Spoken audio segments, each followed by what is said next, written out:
G'day gamers, Ranger Tony here with an update video for the Neverwinter Nights 2 official campaign Half-Orc Paladin playthrough.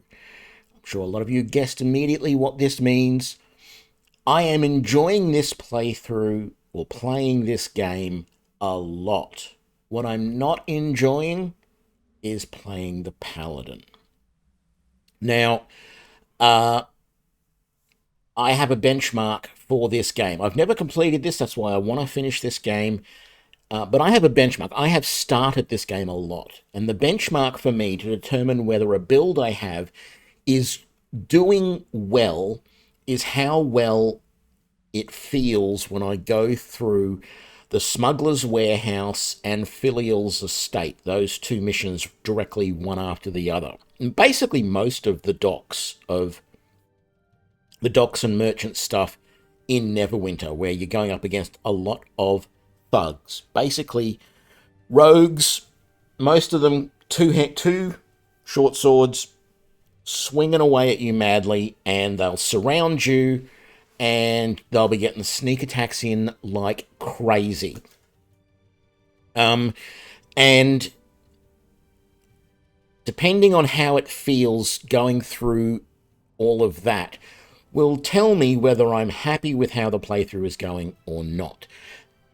That probably, from as far as I'm aware, that's the hardest part of this entire module, campaign. But I don't know. I haven't played it all the way through. But I feel like if I can get through that, I can get through anything. I wasn't happy with the Paladin in that area. The problem is that it's the first time I've played a D&D Paladin, and I had always heard good things about them, and I was disappointed with their signature move. Now, a lot of classes in D&D have signature moves. Barbarians Rage, Warlocks Eldritch Blast, Sorcerers and Wizards Fireball or Magic Missile, Rogues Sneak Attack. For Paladins, it's the Smite Evil. And the Smite Evil in this version of D&D is really bad. And I don't know why I didn't pay attention to that before I started the playthrough. I'll just briefly show you the details. Smite Evil, right here. So I can make a special attack against evil creatures. So the first thing to be aware of is when you use a lot of these special features, that becomes the only thing you can do for that round. Now, at the moment, I have 2 attacks per round. I am basically sacrificing the second attack to do this. Early levels where I only have 1 attack per round, that is not a problem. But later on, when I have 3 or maybe even 4 attacks per round, I'm basically having to give up all of those attacks to make this 1 attack. And we'll go on. You get to apply your charisma modifier to the attack roll, and then the class level to damage. And it may be used once per day at first level, twice at 5th, 3 times at 10th, 4 times at 15th, 5 times at 20th. Now, it only works against evil creatures. So your first problem is, are you coming across a creature that's actually evil, or are you coming across a rogue that might actually be neutral, not evil? And you just don't know. But anyway, regardless of that, and you do have the ability to detect evil at times and stuff like that, so you could use that to help you. But regardless, the extra modifier to hit is nice, but what you're looking for is extra damage. And all it does is add your paladin level, to damage. So that means at first level, don't bother using it. You're getting a +1 to damage. I mean, it's a guaranteed +1, but it's only a +1 to damage. Even where I am now, I'm level 9, it's adding 9 points to damage, which is not very much, considering that I could easily do 9 points of damage with this weapon on my second attack if I hit. So it feels really disappointing how little extra damage Smite Evil does. I was always of the opinion that Smite Evil was the spell that just like does huge amounts of damage. You only get it a few times a day, but it does huge amounts of damage to your opponent.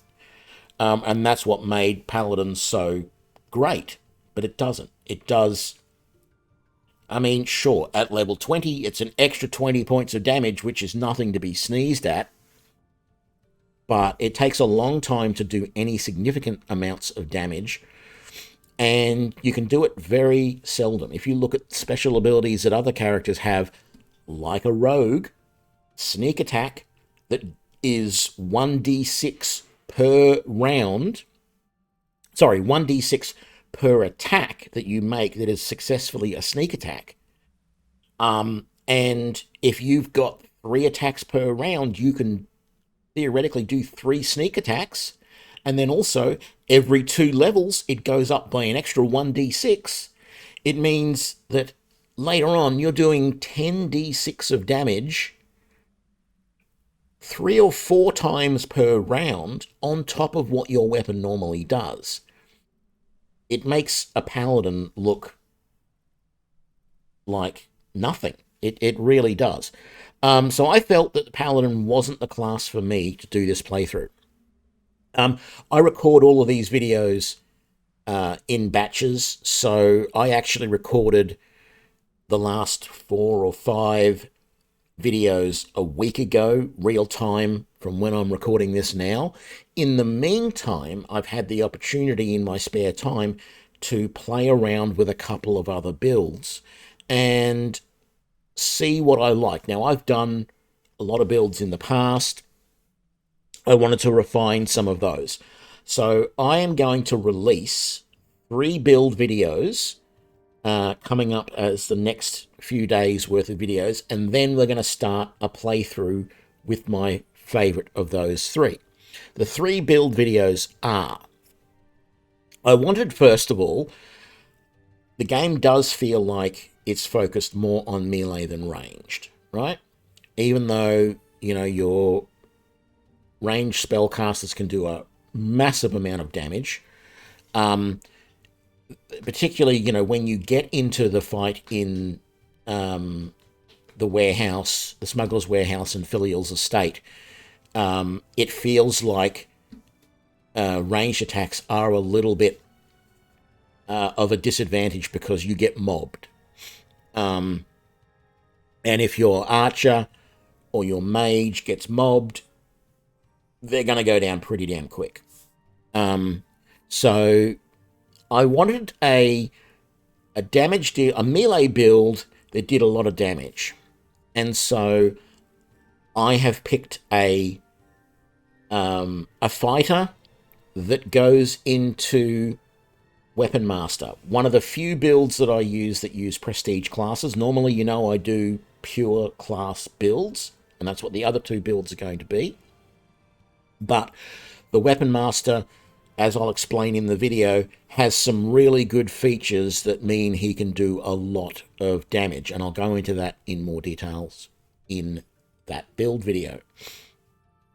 The next class that I looked at, I was enjoying prior to my experimentation here in Neverwinter Nights 2. When I was doing the earlier videos of Neverwinter Nights 2, I was playing Neverwinter Nights 1 again offline without recording it, and I was playing as a rogue, and I was loving it. It was 2 halfling rogues, me and Tommy Undergallows, and we were just sneak attacking everything. So I wanted to do a rogue build here, and I've played through the warehouse and Filial's estate with that build, and there are some really good things about it. There are some bad things about it too, so I'm going to show that off in a build video. And then the last one is, because I cannot help myself, I'm doing an Archery Ranger build video. And I'll show that off and show you how I like to build an Archery Ranger, and the good about it, the bad about it, and talk a little bit about what you can do with that. So that's what's coming up for the channel for the Neverwinter Nights 2 videos.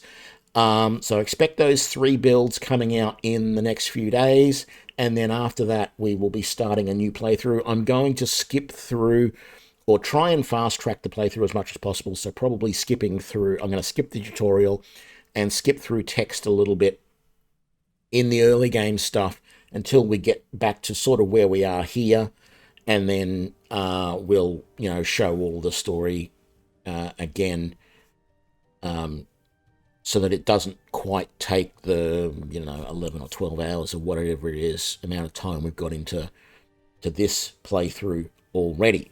But that's what's coming up. I'm sorry for everyone who was enjoying this and really wanted to see me finish it. We will be finishing it, but just not as a paladin. This build is not for me. Some people, you will love it. I did not. Paladin just doesn't have the oomph behind it. It's not doing the damage that I thought it was going to do in Smite Evil. And the spells, while this Blessed Weapon is a good spell against undead, the selection of spells that I've got is not really anything to write home about. And even the Lay on Hands isn't really doing very much at all. At the moment, my Lay on Hands ability is doing class level multiplied by charisma modifier. So my charisma modifier is +2 and my class level is 9, so I'm doing 18 points of damage. Now, admittedly, if my modifier in charisma was higher, that would be useful. It would be a little bit more useful.